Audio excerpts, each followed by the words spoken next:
Hello everyone, welcome in Mahi's kitchen and home, Pooja and देवदर्शन also. तर आज आहे राखी पौर्णिमा. तर राखी पौर्णिमेच्या दिवशी आपल्या भावाला राखी बांधण्याआधी सर्वात आधी श्रीकृष्णाला राखी बांधायची असते. तर त्याकरता मी श्रीकृष्णाची पूजा केलेली आहे. त्यांना कुंकू लावायचं आहे.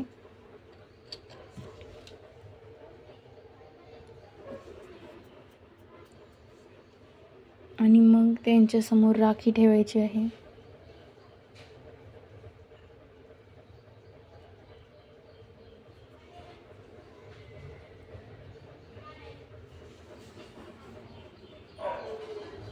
प्रत्येक भाऊ हा आपल्या बहिणीचा लाडका असतोच, पण त्याची प्रथा कशी सुरू झाली, राखी पौर्णिमा साजरी करण्याच्या मागचा काय उद्देश आहे, हे सर्वांना माहीत असणं गरजेचं आहे.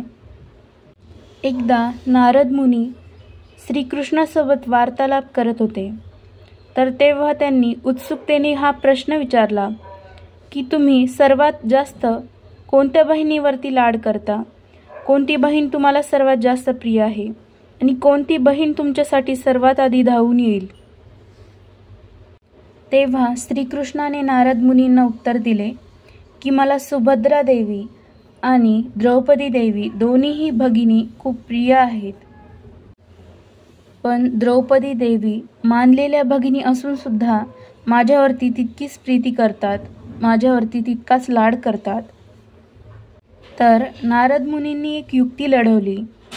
दोन्ही बहिणींकडे जाऊन सर्वात आधी कोण धावून येईल श्रीकृष्णासाठी हे बघण्याकरता त्यांनी एक योजना आखली.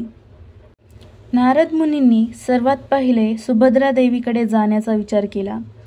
त्यांच्या महाली ते पोहोचले आणि त्यांना घाईघाईने सांगू लागले की माझे आराध्य देव श्रीकृष्ण, श्रीहरी विष्णू यांचे बोट कापले आहे.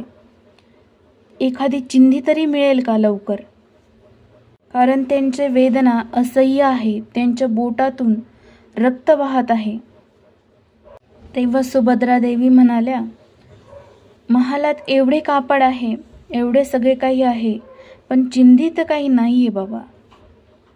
तर नारद मुनी तिथे थोडा वेळ थांबून निघून गेले आणि ते नंतर द्रौपदी देवीच्या महाली येऊन पोहोचले. द्रौपदी देवीने नारद मुनींचे स्वागतातिथ्य केले. आदरपूर्वक त्यांना बसण्यास सांगितले. तेव्हा नारद मुनी लगेच म्हणाले की देवी, थांबण्यासाठी तर काही वेळ नाही आहे.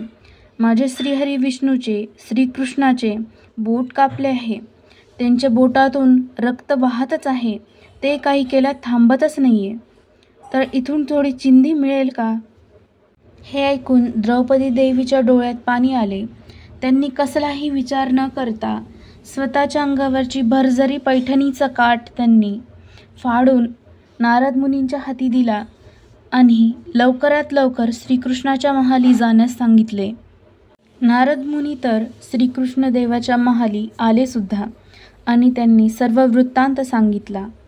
पण तरीसुद्धा श्रीकृष्णाने एवढंच सांगितलं की मला माझ्या दोन्ही बहिणी तितक्याच प्रिय आहे. जरी तुम्ही ही परीक्षा घेतली असेल तरीसुद्धा मला माझ्या बहिणी प्रिय आहे आणि मी त्यांच्या संरक्षणासाठी सदैव सज्जच राहील. द्रौपदी देवीची ती चिंधी श्रीकृष्णाने आपल्या जवळ ठेवली, आपल्या बोटाला बांधली. पुढे जे महाभारत घडले ते सर्वांनाच माहिती आहे.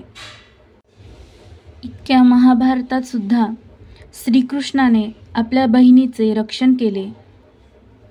मला तर श्रीकृष्णाच्या नीतीचे खूप नवल वाटते की एक भाऊ आपल्या बहिणीसाठी महाभारतासारखा महासंग्राम सुद्धा घडवू शकतो. तेव्हापासून राखी पौर्णिमा साजरी करण्याचा प्रथा सुरू झाली. तर तुम्हाला सुद्धा या राखी पौर्णिमेच्या हार्दिक शुभेच्छा. भरजरी ग पितांबर दिला फाडून, द्रौपदीसी बंधू शोभे नारायण.